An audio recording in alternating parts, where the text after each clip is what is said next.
Olá, sejam muito bem-vindos ao nosso podcast Pode Falar Enfermeiro.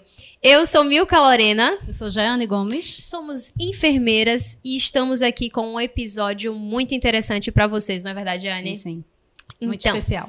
A gente vai começar apresentando a nossa convidada muito especial. Ela que é enfermeira há 20 anos. Doutora em neuropsiquiatria. Mestre em patologia. Especialista em saúde da família. Especialista em saúde da mulher obstetrícia. Especialista em hematologia e hemoterapia. Especialista em estética avançada. Palestrante e docente, atua na área da saúde da mulher com ênfase em excelência no cuidado da saúde feminina. Além de tudo, ela é empreendedora. De quem nós estamos falando, Jaiane? Adivinha, gente? Tadadã. Sheila Galindo! Seja muito bem-vinda a esse espaço que é nosso. Nossa, eu que agradeço. Um prazer enorme estar aqui com vocês. Maravilhoso. Nós agradecemos sua disponibilidade, porque sabemos que sua agenda ela é muito cheia, porque assim, com tantas atribuições que a gente vai comentar hoje, com certeza não é fácil achar uma brecha. Então, estamos aqui muito honradas, né, da sua presença. Privilegiadas no sentido, né? Assim, é verdade. Que bom, eu também estou me sentindo muito privilegiada. Esse espaço, ele é um espaço super necessário, que a enfermagem precisa desse movimento, né? Então, eu também estou muito honrada de estar aqui contribuindo. Então, vocês que estão aí em casa assistindo, podem separar aí o fone de ouvido, sentar no seu sofá, na cama, porque o episódio de hoje, o assunto é muito interessante. Até o momento, não entramos nesse conteúdo de saúde da mulher, obstetrícia, na verdade, Jaiane. Então, agora com mais detalhes. Temos aí um papo muito interessante, com muito pano para manga. Mas antes de tudo, vamos lá. A gente quer conhecer um pouquinho de você, Sheila. Conta pra gente como foi sua trajetória até você chegar na profissão da enfermagem. Enfermagem foi uma profissão que eu realmente escolhi, né? Então, na época, lá atrás de vestibular, eu escolhi enfermagem. E só que eu não entrei logo na área de saúde da mulher. A minha formação foi toda no início em hematologia e hemoterapia, né? Então, desde 2004 que eu entrei na área de enfermagem, já trabalhava na hemoterapia e hematologia como estagiária. Imagine, meu primeiro estágio já foi no IN, Banco de Sangue, sendo lá enfermeira assistencial e também atendendo doadores de sangue, fazendo parte também da organização da produção dos hemocomponentes. Então, foi realmente uma escola para mim. E logo depois entrei no HEMOP. E aí fui atuar na hematologia. Então, eu ficava hemoterapia e hematologia ao mesmo tempo, né? HEMOP e N. E que foi uma escola, eu passei 11 anos nessa área, onde eu fiz muitos cursos, participei de inúmeros congressos, apresentei vários trabalhos com as colegas nos congressos do Brasil todo, né, que a gente tinha muito apoio da instituição, e aí a gente levava o nome da instituição e com os trabalhos científicos, né, que eu sempre gostei. Na época, já gostava muito de fazer trabalho científico, pegava estudo de caso e tudo mais, e aí eu ia escrevendo e a gente apresentava nos congressos. Até que eu passei no concurso, né? Eu me formei e tudo mais, e aí prestei concurso público e passei para o Programa de Saúde da Família. Olha. Né? E o Programa de Saúde da Família tinha que ser diurno. E aí eu tive que fazer escolhas, porque eu também era diurna no banco de sangue. Então, eu pedi para sair para assumir esse concurso. Então, assim, eu não escolhi a saúde da mulher, mas eu fui jogada, sabe? Assim, a vida foi me levando e eu fui parar no Programa de Saúde da Família, onde a área de saúde da mulher é a parte que o enfermeiro atua, né, bastante. É o carro-chefe, né? O carro-chefe e atua com muita autonomia. Então, eu fui parar e me apaixonei. Né, assim, me encontrei, vamos dizer assim, porque é uma área que você tem muita autonomia, que precisa estudar muito. Logo quando eu entrei, eu fiquei um pouco apavorada, porque eu vim do novo, né? Do novo, né? Eu tinha toda a legislação da hemoterapia na minha cabeça. Então, quando eu ia para a área de saúde da mulher, eu não conhecia muita coisa. Então, eu fui ter que aprofundar nessa área. E foi quando eu fiz a pós em programa de saúde da família. Senão, eu vou atuar com isso, eu preciso me especializar, assim como eu me especializei em hematologia e hemoterapia. E aí, fiz a minha especialização e fui me apaixonando pelo papel que o enfermeiro tem na atenção básica, que é maravilhoso, né? A gente trabalha com prevenção e promoção da saúde também, né? Um dos principais pilastres da atenção básica. E na atenção básica, eu comecei a perceber o quanto que o enfermeiro não está preparado para atuar com pré-natal, prevenção, puericultura, né, saúde da mulher em geral. Então, porque a gente sai de uma faculdade que não nos prepara tão bem para as práticas. É, verdade. Né? Então... E eu até falo isso para o pessoal do curso técnico, que realmente a gente não tem essa vivência nos laboratórios, essa vivência tão aprofundada quanto o curso muitas vezes tecnólogo, e a gente sai generalista e a gente sai um pouco ainda devendo essa parte, tentando muitas vezes se encontrar na área que a gente quer, mas muitas vezes a gente tem que se aprofundar na especialização. Total. E assim, é um universo. Quando a gente fala de saúde da mulher, é um universo, obstetrícia, saúde da criança e a atenção à saúde da família, vocês vivenciam tudo isso aprofundadamente. E tudo ao mesmo tempo. Isso. Né? Embora eu tenha tido uma base muito boa, porque lá no Hemop também eu era da hematologia, então eu trabalhei muito com leucemias, doença falciforme, né? No IN eu também trabalhei com transplante de medula óssea, células tronco, então eu vim com uma bagagem muito boa também, de hematologia e hemoterapia, mas que eu não consegui aproveitar tanto no programa de saúde da família, porque ali são outros protocolos, então eu fui mergulhar nos protocolos, porque concurso é assim, você passa e você vai ter que dar conta, né? Isso. Então, os treinamentos, a gente teve alguns treinamentos muito superficiais, eu tive que realmente estudar, me aprofundar, mergulhar nos protocolos, porque nós somos regidos por protocolos, né? Nossos procedimentos, os atendimentos, cada especialidade tem seus protocolos. Então, eu tive que mergulhar nesse universo para poder atuar com competência e até onde eu posso ir. Isso. Então, aí a partir daí, com os anos de experiência que eu fui acumulando, foi quando os alunos, que eu sou preceptora também, começaram, e nas pós-graduações que eu dou aula, começaram a dizer: professora, por que a senhora não faz um curso para ensinar pré-natal? Porque a gente não sabe de nada. Veja, a gente tem enfermeiros formados que saem até de uma especialização em obstetrícia e que não sabem fazer pré-natal.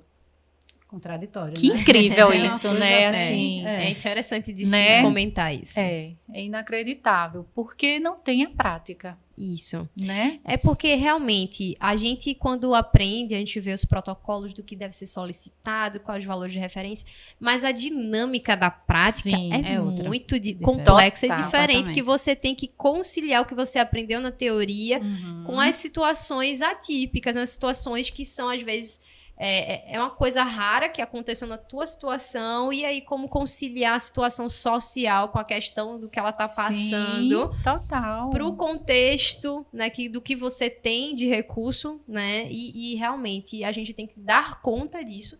A gente não sai pronto. A pós-graduação, ela vai te dar uma base, mas você ainda tem que mergulhar e procurar uma a mais. Sim. E a prática, ela vai dando alguns cursos de extensão, né? Então, aí muitos alunos começaram a perguntar isso. Por que a senhora não dá aula de prevenção? Porque é outra dificuldade também, né? Ora, se você fez uma especialização em saúde da mulher, obstetrícia, você não sabe fazer um preventivo, não falo nem aqueles que fizeram a especialização, mas o próprio aluno da graduação, ele termina o seu curso de graduação e ele não sabe fazer um preventivo. E às vezes nem vê no estágio. Às vezes não Só veio no com aquela ideia estágio. teórica, porque a Isso, prática não passou bem exatamente. distante. E eu passei por essa dificuldade também. Isso é uma realidade que eu passei também, né? Então, eu fui graduada, terminei a graduação e eu não vi exame preventivo, como era para eu ter visto. Pré-natal, muito superficialmente, né? Então, eu não saí preparada para isso. Então, quando eu entrei no programa de saúde da família, eu vi essa lacuna, sabe? Do que o enfermeiro enfrenta mediante esses vazios que as graduações deixam, né? E foi quando eu comecei a dar cursos também, porque em prol da enfermagem, para levantar mais conhecimento da enfermagem, deixar essa enfermagem mais preparada para assumir algumas atividades profissionais. Exatamente. Ou surgiu a necessidade, né? E a partir dessa necessidade você já começou com essa questão de lecionar também, Sim. essas questões de preventivo ou pré-natal, não é isso? E faço também interpretação de exames. Sim. Porque não tem como dissociar, né? Eu acho que quem trabalha com saúde da mulher e que tem muita autonomia para estar olhando exame, solicitar exame, faz pré-natal, solicita exame, você tem que interpretar, minha gente. Tem que ter também a competência de saber interpretar aqueles exames que você mesma solicitou. E que nós somos respaldadas, né, enquanto enfermeiros, enfermeiras, de solicitar e de interpretar. Até trouxe aqui que é a resolução do COFEM 195 de 97. Ela que nos respalda a gente solicitar exames e interpretar. Só que isso também é outra lacuna. E a gente também não sai preparada nem da graduação, nem das pós-graduações para interpretar exames. Aí eu comecei a fazer também esse curso de exames, porque é o meu dia a dia. Eu solicito muito exames e eu interpreto muito diariamente. Então, eu tenho mais facilidade. E como eu também já tenho essa coisa de dar aula, né? Aí eu juntei isso também em prol do enfermeiro. É tanto que meus cursos eu nem abro para outras categorias. É só para enfermagem. Que eu quero levantar a enfermagem. Acho que essa é a minha missão, sabe? Eu acho que a gente está num período em que a enfermagem está se destacando. Sim. Na realidade, não diria nem se destacar, está ocupando o seu espaço de direito. Né? Porque a gente tem trazido outras pessoas aqui e há sempre esse interesse, essa vontade realmente de fazer com que a uma ocupe seu lugar de direito. Sim. Que isso é o mais importante nesse momento. A enfermagem é uma das categorias, uma das poucas categorias que mais cresceu nos últimos anos. Isso. Tá? Nos últimos 10 anos, talvez seja a categoria que mais cresceu, né? E a gente, com esse crescimento, mudou muito o cenário. O cenário do enfermeiro hoje é outro. A gente não vê só enfermeiro como antes, era só plantão, né? Enfermeiro plantonista, trabalhando em clínicas, em instituições, trabalhando para alguma instituição. Isso. Hoje a gente vê enfermeiros também empreendendo, prestando consultorias, na área de pesquisa, que é uma área maravilhosa que eu adoro também, né? E ocupando espaços que tem para a enfermagem, não só dando plantão, né? Isso. Que a gente está agora com essa abrangência, né? Dos consultórios, do enfermeiro poder empreender nos seus consultórios. Então, isso a gente só tem a ganhar. E eu sou uma das que mais apoio o enfermeiro que quer empreender, que quer sair dessa coisa de plantão de 12 horas, 24 horas preso dentro de um hospital e que ali você não consegue crescer mais do que aquilo, né? E a gente tem capacidade para muito mais. Quem gosta, ok. Tudo bem. Até porque, como o Milka falou numa outra entrevista, né? Que bom que tem alguém que gosta disso aqui, porque senão não ia dar certo, né? Isso, exatamente. Mas a gente tem que bom que tem. Mas tem muita gente que está nos plantões e queria sair. Isso. Tem muita gente que está nos plantões e queria sair para um empreendimento, para estar atendendo particular, para estar fazendo o seu consultório. É verdade. E assim, poder se destacar enquanto enfermeiro, né, crescer. O empreendimento, ele tem sido algo que a gente tem defendido muito nas nossas últimas entrevistas. A gente encontrou mentores, né, a gente encontrou outros profissionais que também empreendem. E é importante a gente trazer essa pauta até pela sociedade não conhecer muito essa atribuição da enfermagem, essa capacidade, essa autonomia, né? E muitas vezes não reconhecem os consultórios de enfermagem. É muito difícil você ver uma pessoa, vou procurar um enfermeiro particular. É uma cultura que a gente precisa fortalecer ainda, né? E os que já estão, né, atuando, estão tendo que quebrar essas barreiras, né, desses paradigmas que existem na sociedade, né, e ser conhecido. Então, eu queria que você contasse pra gente como é que funciona a questão do seu empreendimento, com o que é que você atua, fala um pouquinho pra gente. Então, eu sou servidora pública, né? Trabalho no programa de saúde da família, também dou plantão e também empreendo. Então, eu atendo particular, né? Como eu sou diarista, então após o horário que eu largo, eu vou para o meu negócio, né? E é um desafio. Você colocou muito bem, é um desafio ainda, porque a gente está com essa condição de atuar em consultórios particulares ainda muito recente, né? Não é uma coisa tão antiga, então é um desafio. Muita gente acha que enfermeiro, tu tem consultório, não sabe nem que a gente pode ter, né? E que o tanto de competências que a gente tem mediante a lei do exercício profissional, a gente pode exercer, a gente está exercendo dentro da lei, dentro do judicialmente corretamente, a gente não está fazendo nada ilegal. E que, às vezes, outras profissões se incomodam, né? Outras categorias se incomodam. Mas esse é o desafio. É a sociedade reconhecer o enfermeiro como um profissional autônomo. Isso. Porque as pessoas só correlacionam a enfermagem em plantões. Isso é verdade. Hospitais, clínicas, né? Trabalhando para alguma instituição. E não é bem assim. Hoje o cenário mudou, o enfermeiro ele está nos consultórios, está prestando auditoria. Eu conheço gente que tem escritório de consultoria de enfermagem. Veja Isso. Que lindo, né? Eu conheço enfermeiro que se dedica só à pesquisa na Fiocruz. Então, a gente tem enfermeiros maravilhosos em outras áreas atuando, que são realizados e que estão aí atuando cientificamente, né, da forma correta dentro da enfermagem. Eu fico muito feliz porque lá no consultório eu recebo até os meus pares. Veja que coisa linda, né? Eu recebo enfermeiras para fazer o exame preventivo, recebo enfermeira para fazer pré-natal comigo, né, para colocar o DIU, para colocar em Planon. Então, isso para mim é muito gratificante, assim, receber os meus pares me reconhecendo como uma profissional competente para aquilo. Isso. Eu acho que isso é um dos maiores reconhecimentos que eu poderia ter, isso. Né? E também recebo mulheres, clientes que me procuram, que têm plano de saúde. Veja que coisa interessante, né? Há um mês atrás eu recebi uma cliente que veio botar o DIU comigo. E ela tem plano de saúde. Fez a consulta dela com a ginecologista, tudinho, mas ela quis botar o DIU comigo.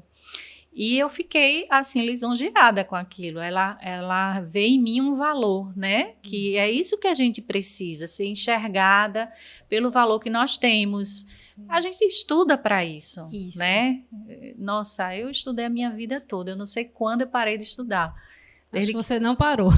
Desde que eu me formei, que eu estudo. Né? Está certíssimo. Coisa impressionante. Eu digo aos meus alunos que a saúde ela não é uma ciência exata. Então, hoje a gente tem o DIU, mas antes a cultura do DIU ela não era tão fortalecida quanto hoje. A gente tem os dispositivos intradérmicos que antes não tinha essa cultura. Então, é uma ciência que precisa ser sempre atualizada. Então, sempre. O estudo ele vai ser sempre necessário. E principalmente a área da saúde, né? Que está sempre mudando algumas técnicas. Protocolos, inclusive. Os protocolos. Vai surgindo novas tecnologias, a gente precisa estar antenada E eu sinto essa necessidade, sabe? Eu acho que eu vou morrer estudando. Agora mesmo eu estou num curso de autismo, de TEA. Sim. Eu estou me capacitando para atender clientes com TEA. Eu já ia perguntar para ela sobre a especialização dela aqui de neuropsiquiatria, né? Onde Sim. é que ela encaixa essa especialização, que é uma outra paixão. Boa minha, pergunta. E aí ela já veio com... Porque a gente ouviu da hematologia, saúde da mulher, mas a gente nem questionou. A neuropsiquiatria foi na época do EMOP, que eu estava trabalhando lá, e aí meu estudo na neuro foi sobre os pacientes que fazem uso da morfina. E essa morfina, ela acaba causando dependência química, né? Para a maioria deles, que usam com frequência. E aí eu desenvolvi um questionário, um instrumento que você aplica e sabe se aquele paciente está ou não dependente da morfina. Mas isso se deu quando eu trabalhava, eu percebia que muitos pacientes recebiam alta e não queriam ir para casa, porque no hospital ele tinha morfina endovenosa. Em casa ele não tinha a dependência química. Então foi quando eu desenvolvi esse questionário, que foi validado no Brasil, e aí a gente aplica a partir do score, você sabe se ele é ou não dependente. Eu vou abrir um parêntese aqui, eu vivenciei um período que eu estava com um grupo de estágio numa emergência, né? A gente passou um longo período de tempo lá, e como era um interior, né? Existiam aqueles clientes já fixos que iam para emergência só para fazer morfina, tramal. E assim, a gente ficava naquele dilema de isso daí já não é uma questão terapêutica, ele está viciado. Dependência. Mas o que acontecia, eles tinham o recurso de qualquer coisa, eu vou denunciar o prefeito, era uma coisa tão assim, que acabava que o pessoal liberava, tinha médico que batia o pé, mas era aquele BO todo. Mas é muito interessante a gente falar sobre isso. Existem pessoas que vão diariamente, já tem a veia até cativa, é nessa aqui, isso. ó. É aqui, viu? Isso já é mesmo. Calejada de todos os dias de fazer morfina. E lá na emergência tinha mesmo isso. Eu quando dava plantão, que às vezes eu trocava com as colegas, e ia para a emergência, eu via muito isso. Era sempre aqueles mesmos, né? E eles não têm nem culpa, na verdade, porque eles se tornaram refém da medicação, né? Isso. Aí o profissional, ele vai ter que saber conduzir, que não é fácil, porque muitas vezes eles ameaçam, não querem aceitar que você não vai fazer a morfina. E eles sabem se você fez, porque às vezes você faz um placebo, ele não teve aquela sensação, o oba-oba da morfina, eles sabem, então E não tinha é uma fácil. situação em que os médicos, alguns faziam essa questão, não davam, substituíam por outra medicação. Eles se revoltavam, aí o que eles viam? Horário de troca de plantão, eles seguravam. Isso mesmo. Segurava para trocar o plantão e pedir pro outro médico, eu achava aquilo. Eles são muito sagazes. Isso. Nossa, eles têm todos as saídas, é incrível. E às vezes conseguiu o que queria. Então no meu doutorado eu estudei isso, sabe? Esses comportamentos. E no mestrado eu fui para as patologias, né? O meu mestrado foi na área de patologia, então foi sobre as patologias. E veio agregar, né? Porque, querendo ou não, a porta de entrada, que é a estratégia de saúde da família, também a gente vai ter essas questões, né? De necessidades psiquiátricas que a gente vai ter que abordar. Nossa, o que tem tanto, gente, tem tanto. Tanto paciente dependente de remédio controlado, psicotrópicos, ansiolíticos, e depois nesse pós-pandemia cresceu muito, né? E também com TEA. TEA, e suas variedades, né? As neurodivergências. Tem muito neurodivergentes. Então, por que eu fui fazer uma capacitação em TEA? Porque eu senti necessidade a partir do momento que eu recebi uma mulher para fazer preventivo. E foi muito difícil a condução. E assim, a gente só vê a necessidade quando a gente realmente está na linha de frente, na ponta. E é importante essa especialização até para poder acolher da maneira mais adequada. Como é algo novo, então é uma coisa que a gente realmente não aprende na faculdade. Como abordar essa questão? Nem todo mundo vai ter a saída, né, para muitas situações. O manejo, que é diferente, né? Porque como o próprio nome diz, eles são neurodivergentes, então tem muita gente sensível a uma coisa demais, a outros nem tanto. É difícil, nem todo mundo sabe. Uma coisa, dentro dessa vivência, né, dessa população neurodivergente que tem crescido muito, né? Como você bem falou. Como é que é no dia a dia, dentro do ambiente, no posto de saúde? Essas pessoas chegam, já que é porta aberta, estão ali para ser atendidas. Como é que você lida com isso, com essas... Porque são várias dificuldades, né? Que você mesmo acabou de trazer, que foi se especializar para conseguir lidar com isso. E quando não abrange, porque a gente tem visto muitas... Isso está sendo muito comum na sociedade, mas eu vejo também que a maioria dos locais, eles ainda não se encontram prontos para receber esses pacientes, para receber essas pessoas. E existe ainda muito preconceito em relação a isso. Muito. Como é que você consegue lidar, a equipe, no caso, né, dentro do posto de saúde? Na verdade, eu ainda estou preparando a equipe, porque eu também estou mergulhando nesse universo agora, né? Então, eu estou compreendendo, estou mergulhando nesse universo que é um mundo. Sim. Que para mim muita coisa muito nova, para preparar a equipe, porque até se chega uma pessoa com TEA, ela é prioridade. E as pessoas às vezes não veem isso dessa forma, né? Isso. Só está focado no idoso, na gestante, e TEA também é prioridade. Então, os espaços não estão preparados, os profissionais não estão preparados. E os profissionais, principalmente da saúde, deveriam buscar essa preparação, porque nós temos mais de 2 bilhões de TEA no mundo. Olha aí.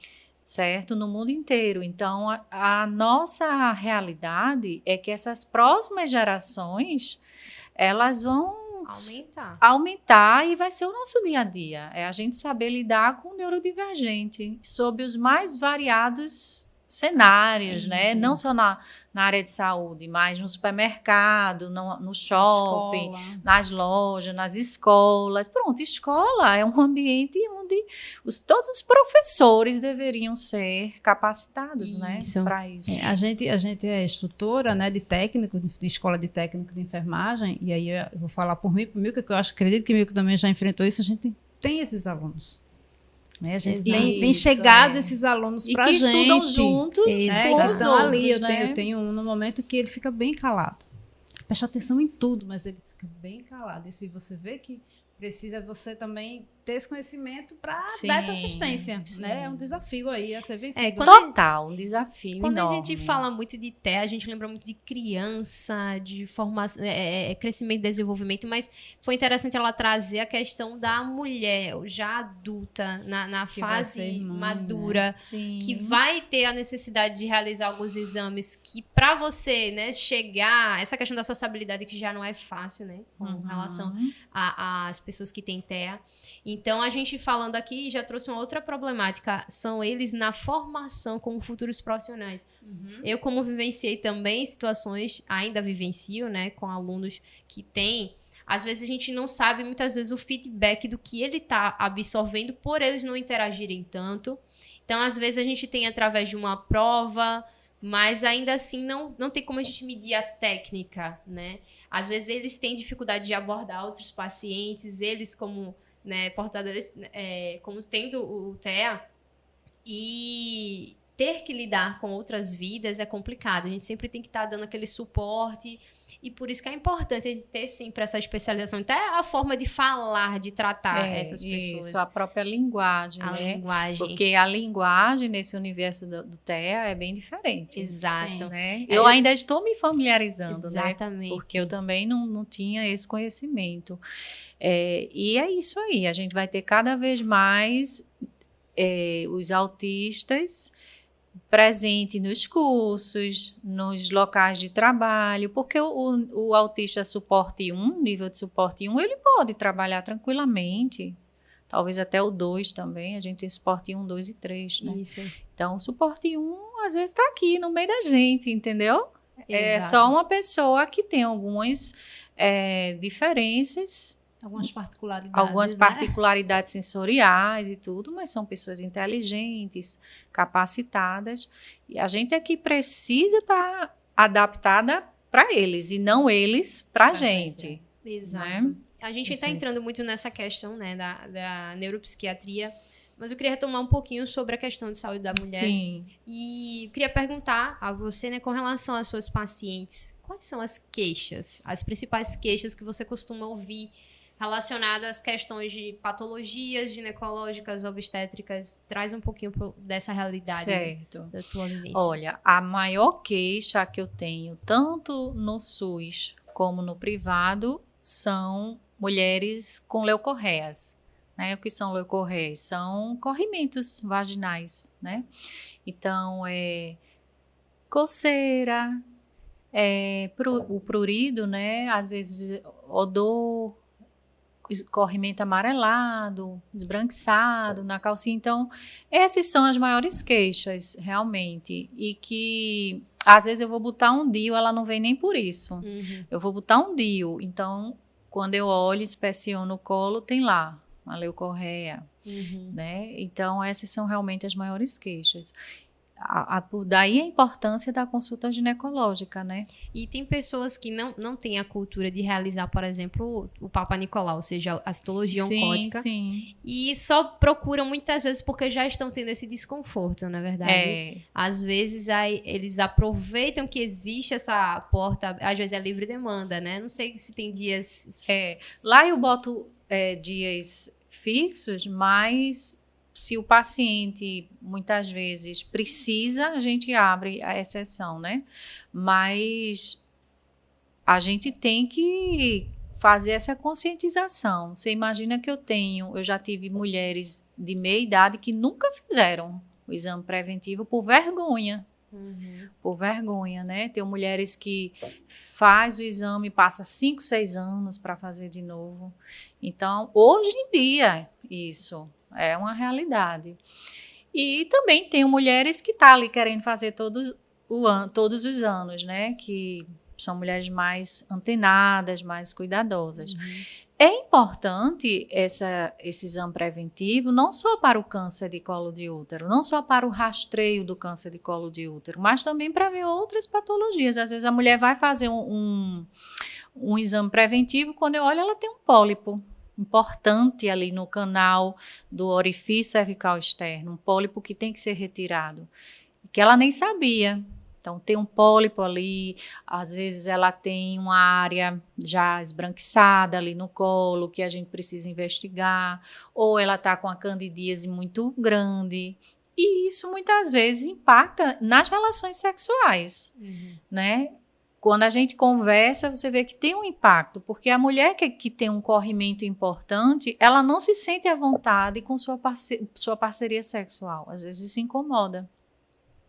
Então, é importante estar fazendo esse exame de rotina, não só para rastreio de câncer de colo, mas olhar para ver se você não está com alguma leucorreia que precisa tratar, né? E eu trato no mesmo momento, eu verifico ali, já detecto, é uma gardnerella, é uma candidíase, é uma tricomonise, eu já trato. A gente não precisa esperar o resultado chegar para tratar. Abordagem sindrômica, né? Isso.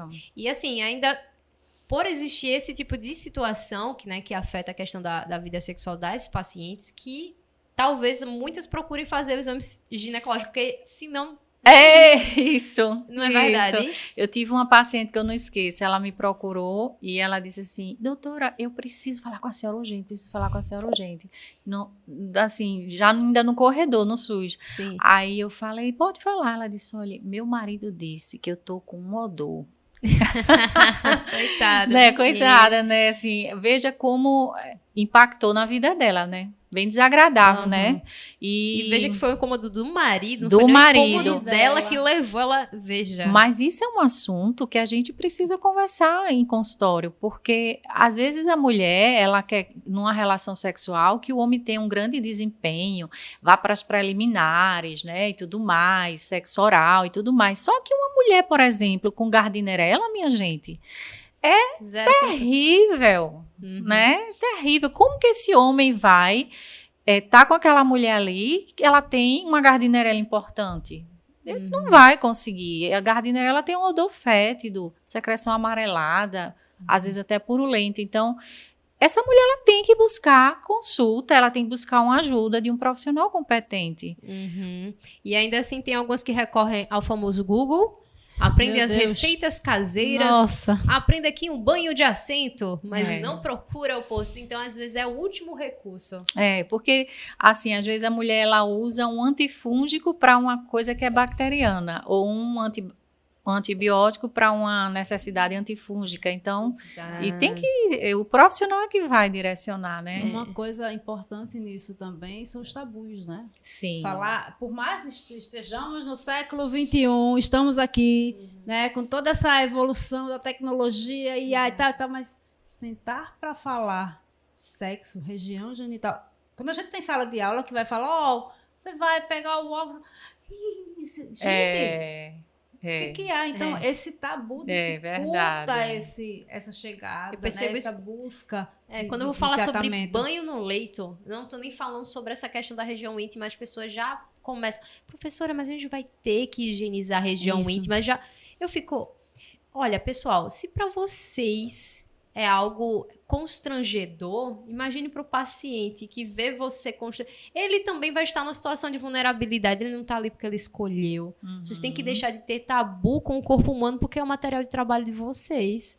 É uma área fundamental que a gente precisa, né, conhecer e tratar. Né? Eu costumo sempre dizer, levem da premissa do conhecimento técnico e o respeito. Isso. O respeito ao corpo desse paciente. Se você usar isso aí, você vai ter o conhecimento que você precisa, científico, teórico e tudo mais, e na prática, respeitando esse paciente, a coisa fica mais fácil. Sim, respeitar, ter ética, né, profissional. Né? Para o paciente ali, nesse processo de estar despido diante da pessoa, tem alunos que falam assim, vou ter que dar banho no leito no homem? Sim. Mas, professora... E não tem que passar sonda vesical e demora, a gente pega no órgão masculino, passa a sonda, né? Então é isso, é o respeito, pedir licença, explicar ao paciente o que vai ser feito, é ter o respeito, como você bem falou. Esse tabu já vem do próprio profissional também. Imagina a paciente que está ali precisando de um atendimento, de uma assistência. Não, tá tudo certo. Não, vou esperar. Aí, quando alguém fala como marido...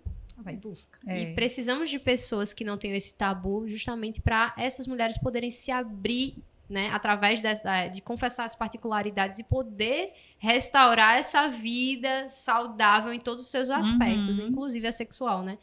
E aí, o que eu destaco muitas vezes da consulta de enfermagem, que eu percebo o diferencial, que é esse cuidado, essa humanização, esse pedir licença, né? Que a gente... Eu não estou falando de outras categorias, mas eu estou dando ênfase a uma qualidade das consultas de enfermagem, que muitas vezes você vê uma gestante, ela entra e fica um bom tempo. Você vê a fila de grávidas que fica no período pré-natal no postinho. A fila, a gente passa várias vezes, a fila não anda, mas é porque dentro do consultório... A enfermeira, muitas vezes, ela tem a preocupação de perguntar sobre tudo, desde você quer pintar seu cabelo, você pode viajar, você pode ter relação sexual durante a gravidez. É tanta pergunta, que roupa vestir. Eu acho isso muito bonito e assim, é um diferencial da enfermagem até a evolução. Olha, vou lhe falar uma coisa. Eu sempre digo para as minhas gestantes, tragam lanche. Tragam lanche para esperar a sua vez, porque eu demoro. A minha consulta de pré-natal é o quê? Quase 1 hora.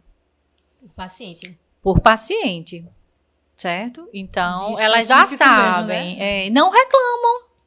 E não reclamam, esperam, né, a sua vez, porque sabe que quando for ela também vai passar por aquele momento dela, né? Então, é demorada mesmo a minha consulta. Porque acho que a enfermagem, ela tem esse diferencial, né, de realmente abordar os vários aspectos, até mesmo psicológico, né? A gente também se preocupa com isso. E o enfermeiro, ele não está muito preocupado com quantidade. Já reparou? A gente não está preocupada com quantidade, a gente está preocupada com a qualidade. Então, nos meus exames preventivos, por exemplo, eu examino mama, vejo mama também, solicito ultrassom de mama, mamografia quando necessário, ultrassom endovaginal. Eu procuro saber se ela realizou, quanto tempo tem. Se ela tiver exame, traga tudo o que você tiver. Eu peço para a paciente trazer. Traga tudo, que eu quero olhar tudo. Então, não é só o preventivo. Isso. Né? O pré-natal não é só um pré-natal. Eu vou olhar tudo, os aspectos dela, emocional, nutricional. A gente vê o cartão da gestante é muito minucioso, eu preencho tudo do cartão de gestante, e eu digo até isso para as alunas quando fazem o curso comigo, eu digo, minha gente, não se preocupe com o tempo, não, se preocupe com a qualidade, porque ela sai dali satisfeita, ela sabe que vai esperar, mas quando é a vez dela, ela entra satisfeita porque ela vai ser atendida também daquela forma. Então, outros profissionais já se preocupam muito com o tempo, né? Às vezes, talvez a demanda seja maior também, mas enfim, eu tenho uma fila enorme de gestante, viu? Isso até ajuda, desculpa te atrapalhar, ajuda na prevenção, né? De outras situações que podem trazer para essa gestante, para essa mulher, complicações mais graves. Então, esse olhar, a gente sentar, conversar, ouvir, dá um norte, dá uma orientação. A gestante, ela começa no baixo risco, né? A gente acompanha baixo risco, pressão boa, não é diabético, os exames tudo ok. Quando ela chega na metade do segundo trimestre, começa perninha inchando, a pressão começa a subir, ou então a glicose altera, então ela se torna alto risco. E aí você vai pedir o quê? Tem que saber o que vai pedir. Outros exames, saber investigar, uma possível pré-eclâmpsia ou não, a diabetes ou não, investigar tudo, né? A história prévia da gestante, antecedentes clínicos, é importantíssima, de outras histórias dela, de gestações anteriores, se ela teve quantos abortos, investigar as causas. Então, isso tudo é muito importante, que com pressa você não faz. Exatamente. Né? Você tem que atentar muito à questão até... tem situações de mulheres que têm vários abortos repetidos. Sim, tem que investigar, isso não é normal. Exato. É trombofilismo, é colo curto, né? Às vezes é o colo curto, então ela perde, tem que fazer um procedimento médico, que é a cerclagem, ou se for o trombofilismo, tem que pedir exame, trombofilias, né? Para investigar. Então, é escutar a paciente, valorizar as queixas. É verdade. Né? Não normalizar os edemas, porque tem que ser investigado. Então, mas não, é normal de grávida, sempre fica inchadinha. Pode ser fisiológico, mas pode não ser. Pode ser uma pré-eclâmpsia aí. Tem que saber. Né? Aí vamos investigar, pede uma proteinúria das 24 horas, TGO, TGP, creatinina, ureia, vai investigando. E até mesmo que sendo fisiológico, requer uma orientação.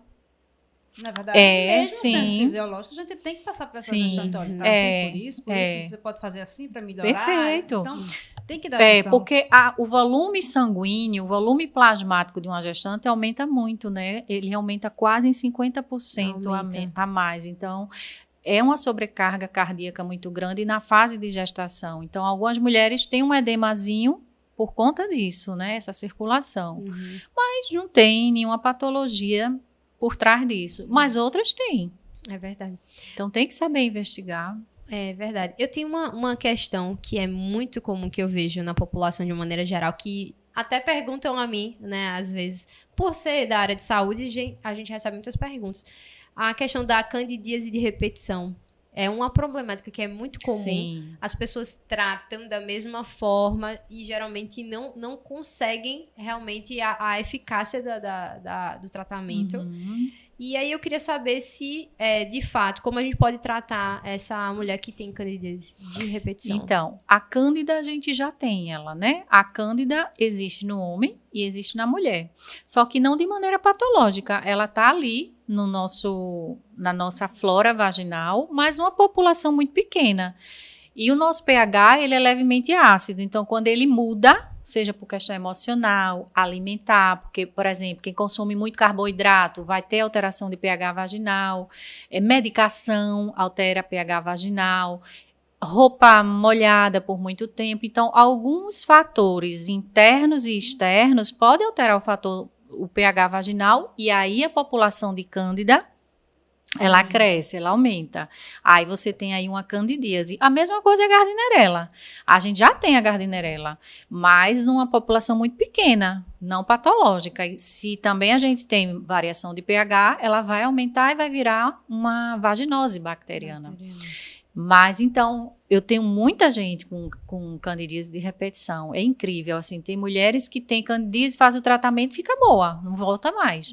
Mas eu tenho mulheres, inclusive jovens, que têm candidíase esse mês, faz o tratamento, mês que vem ela já volta de novo, porque a candidíase chegou. Então, essa mulher que tem candidíase de repetição, ela precisa entrar num protocolo diferente da mulher que tem candidíase eventualmente.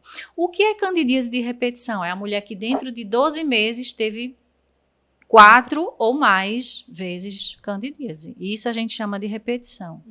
Né, já é considerado. Então, o Ministério da Saúde, ele vem com protocolo, sim, com antifúngico oral, gel, que a gente faz por um tempo mais longo. E aí, muitas vezes, a mulher fica boa. A gente, às vezes, associa até um antimicrobiano também, que tem pomadas que são associadas, né, antifúngica com antimicrobianos, e vai potencializando mais o tratamento e essa mulher fica boa. Agora, precisa fazer o protocolo diferente para a candidíase de repetição.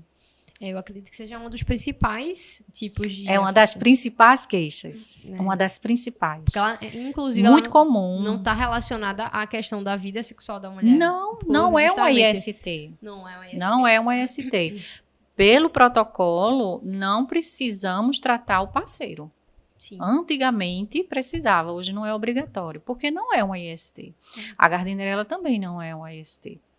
Né? A gente trata a mulher. Agora, lógico, se o parceiro tiver queixa, porque homem também tem candidíase, minha gente, sabia? Homem tem candidíase nas virilhas, no testículo, na base do pênis, né? A candidíase, ela não é também só no órgão sexual, ela vem na pele, em geral. Então, a axila, abaixo da mama, às vezes a mulher tem candidíase, oral, veja. Então, a candidíase, ela pode vir em vários locais da pele, entre os dedos também. Como é importante essa orientação, né? Agora, falando de via sexual, de órgão sexual, o homem tem nessas partes, né? Em virilha, fica bem peremiado, coça, bem irritado, no testículo, na base do pênis. Então, se ele tem queixa, ele faz o tratamento também. Mas se só a mulher tem queixa, a gente trata só a mulher. Porque não temos, assim, a obrigatoriedade, porque não é uma IST. Eu tenho uma dúvida. Diga. Eu já entrei em outro caminho, mas se você vai... Mas só para finalizar, só uma dúvida. Na realidade, são dúvidas que eu escuto muito e eu queria que você explicasse para as pessoas que vão assistir esse episódio a questão do intervalo do Papa Nicolau para a realização. Né? Eu já tive alunos dizendo, professora, eu fui fazer, mas disse que não precisava, só que daqui a 4 anos, daqui a 3 anos. Calma, gente, peraí. É bem polêmico, né? Bem polêmico. Então, eu tenho ouvido muito essas perguntas. Então, assim, eu queria que você explicasse para as pessoas que vão assistir qual realmente é o ideal disso. Muito boa essa pergunta. É o seguinte, o Ministério da Saúde, ele preconiza que se a mulher já fez 2 exames consecutivos, um exemplo, 2020 ela fez, deu normal. 2021 ela fez, foi normal. Ela só vai fazer esse exame agora daqui a 3 anos. Então, ela vai passar 22, 23, só vai fazer em 24. Um exemplo. Então, 2 exames consecutivos normais, ela faz daqui a 3 anos. É o que o Ministério da Saúde preconiza, né? Mas se ela tiver uma queixa que ela necessite antes desse intervalo, ela vai ao ginecologista, se for necessário, ela vai fazer o preventivo. Embora a gente sabe que na rede privada é diferente, né? Os profissionais, eles pedem anualmente. No caso do HPV, isso tem que ser a cada 6 meses, antecipado, né? Se for o caso, né? Veja, o câncer de colo uterino, ele é lento. Ele é muito lento, né? Ele é provocado 98% pelo HPV. Então, se você deixa de fazer 2 anos, por exemplo, você fez 2 anos consecutivos e parou por 3 anos. Quando você vai fazer de novo, se por um acaso você tiver uma lesão ali por HPV, é tão lenta que dá tempo de você tratar. É nesse sentido que o Ministério da Saúde faz esse intervalo, sabe? Porque ele não é um câncer que evolui rápido. Ele é muito lento, dá tempo de você tratar. Mas nas redes privadas a gente percebe que anualmente se faz, né?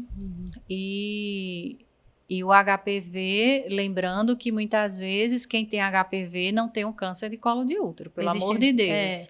Né? Porque às vezes a paciente chega para mim, aí o exame dá positivo para o HPV, aí, eu tô com câncer. Não, você depende do HPV, ainda Isso, tem né? isso, né? A gente tem 2 grupos, o grupo oncogênico, que é potencial risco para o câncer, e o grupo não oncogênico, que é o que causa condilomas, que são as famosas verrugas. Então, dependendo do tipo, se for o oncogênico, aí sim a gente vai ter que fazer esse acompanhamento com um intervalo mais curto, mas não significa que ela tenha o câncer de colo uterino, Isso. né? Então, agora o contrário é verdadeiro. Se uma mulher tem câncer de colo uterino, com toda certeza ela deve ter ali o HPV. O HPV. Por isso oncogênico. a extrema importância, inclusive, da vacina com Total. relação ao HPV. Eu ainda vejo muita resistência. Ainda um dia desse eu vi uma pessoa postando nas redes sociais defendendo outra mãe que não quis dar vacina na filha e foi julgada. E a outra ainda falou, não, bata o pé mesmo, porque a filha é sua, você que sabe a criação.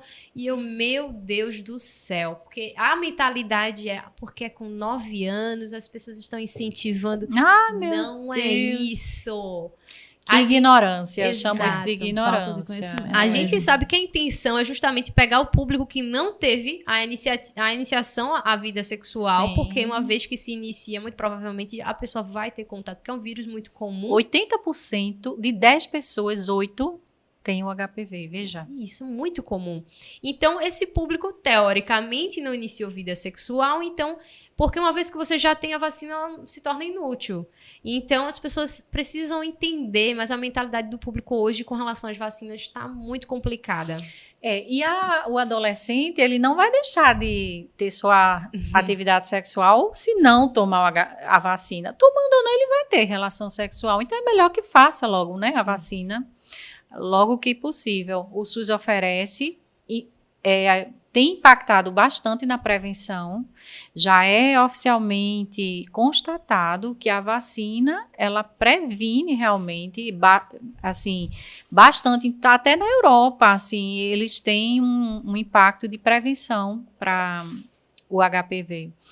E é gratuito, né, gente? Então, assim, é uma ignorância, porque a gente tem um recurso que é excelente. A vacina do HPV. É para você ver, essas questões, assim, a gente fica pensando, poxa, a gente andou tantos passos para frente e pós-pandemia a gente teve muitos movimentos para trás. Antivacina, é verdade. Né? Que desconstrói tudo. Exato. Um perigo Um isso. perigo. Porque para a pessoa que não tem acesso, né, a tantas informações, às vezes até é leiga, enfim, isso vai ser um peso terrível, né? Não vou levar não, porque aquela história eu lembro quando meu pai precisou fazer, logo no início começou aquela coisa da vacina da gripe, né? Não é para matar os idosos.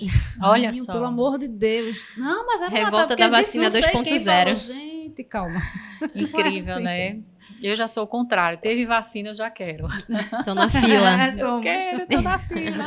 A vacina da dengue aí não teve muita adesão. Infelizmente. Inclusive, elas são 2 doses e muitas pessoas não voltaram para fazer a segunda dose e o público é mais adolescente. E aí o público adolescente é o que menos procura atenção básica. E dengue mata, né? As pessoas não valorizam. E é um mosquitinho que traz uma doença que a gente não consegue... Veja, o homem não consegue acabar com mosquitos, né? É a natureza, né? Quando a gente consegue uma vacina, o pessoal se recusa. É interessante. Incrível. Isso é em todas as áreas, né? Para várias doenças ainda tem gente que não quer se vacinar. Então, eu sou super a favor, incentivo, porque é assim que a gente vai conseguir melhorar a qualidade de vida, né, da população. Erradicar, né? Erradicar algumas como doenças. Temos já várias aí. Exatamente. Por conta da vacina. Da vacina. A gente está conversando aqui, o tempo está passando, rolando muito rápido aqui. Os bastidores estão aqui no fundo. Mas eu preciso, antes da gente, né, chegar nos momentos finais, eu queria saber de você. O que você oferece no seu empreendimento, como funciona a sua clínica. Conta um pouquinho para quem está assistindo a gente o que é oferecido, né, na sua clínica, é isso? Sim. Ou consultório? Consultório. Fala um pouquinho para quem está assistindo a gente. Então, lá eu faço tudo de saúde da mulher, né? Então, eu faço pré-natal, baixo risco e alto risco. Lembrando que alto risco a gente precisa está sendo acompanhada, esse pré-natal tem que ser acompanhado junto com o obstetra, né? Mas o enfermeiro ele pode estar acompanhando também. Faço o exame preventivo, faço colocação de DIU, que é a inserção do DIU, implanon, consulta ginecológica para adolescentes, né? Eu recebo, às vezes, mães que levam as adolescentes para aconselhamento, né? Às vezes, aquele adolescente que não se abre em casa, mas chega no consultório e quer conversar, eu também abordo. E dou palestras também, quando sou chamada. Olha aí, multitarefas. Multitarefas, realmente, Então, mas eu amo. Assim, falar de saúde da mulher, eu passo o dia todinho falando. Então, eu tava querendo aqui fazer perguntas sobre DIU, sobre implanon, mas o tempo passando tão rápido. Aí a gente queria trazer uma coisa pra você, que é um mimo. Sim. Jeane, quantas vezes?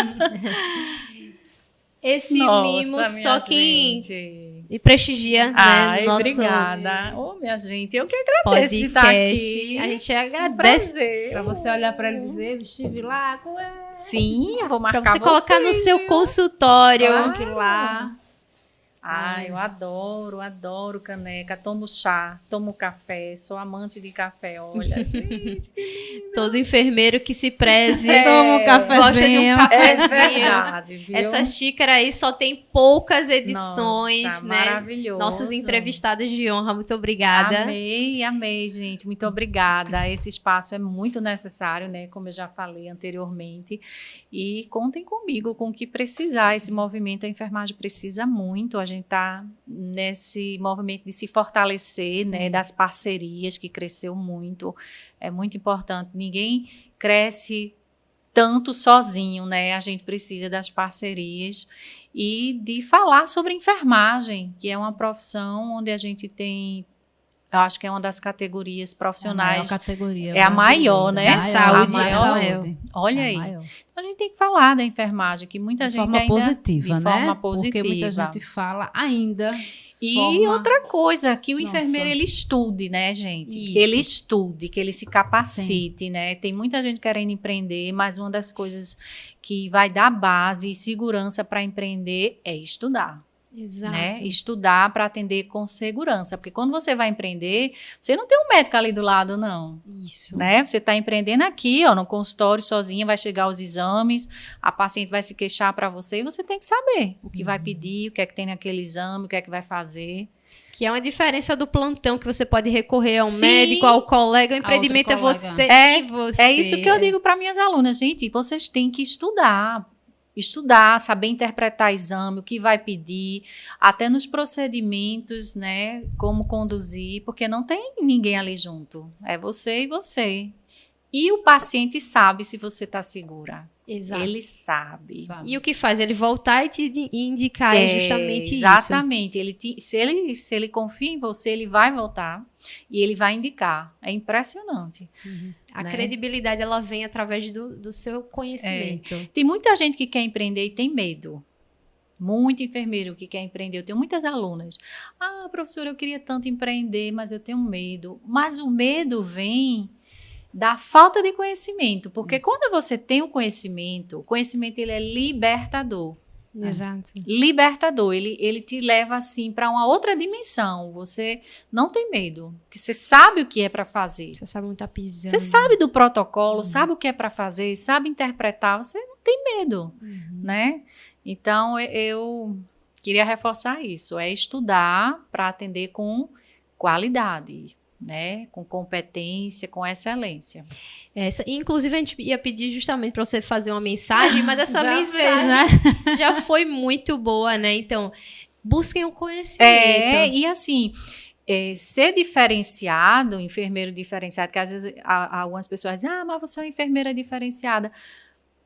Mas isso é obrigação da gente. Você tem que ser bom naquilo que você se propõe a fazer. Seja bom naquilo que se propõe a fazer. Pronto, uma mensagem que eu digo é o seguinte: escolha a área que você gosta, né, que você tem afinidade, foque nela e seja bom naquilo. Seja bom, né, competente. Um profissional ético, competente, que respeita, sabe seus limites, aquilo que não dá para você, repasse. para outro profissional, saiba encaminhar. Então, Maravilha. pessoal, vocês que acompanharam a entrevista até agora, estamos aqui com essa enfermeira que é referência em saúde da mulher, em obstetrícia. Desde já, muito obrigada, Sheila, por esse aprendizado, pelo dia de hoje. A entrevista foi maravilhosa, não foi, Jeane? Sim. E assim, espero que tenha sido enriquecedor para vocês que assistiram e acompanharam até agora. Se você é um enfermeiro de sucesso, um dia você pode estar aqui conosco, também participando do podcast. Que bom. Ela que acompanhava nas redes Ah, sociais. sou fã! Acompanhava, tá aqui. Sou fã, curto tudo. Ela comentava lá, a gente, quando viu o perfil, a gente disse, Eu achei ela. interessante quando eu mandei mensagem lá. Eu já tá topado. É porque esse movimento é maravilhoso, sabe? Eu sou super, eu admiro muito e sou super fã de quem faz esses movimentos pela enfermagem. Eu sou uma apaixonada pela obrigada, enfermagem. somos sua fã também.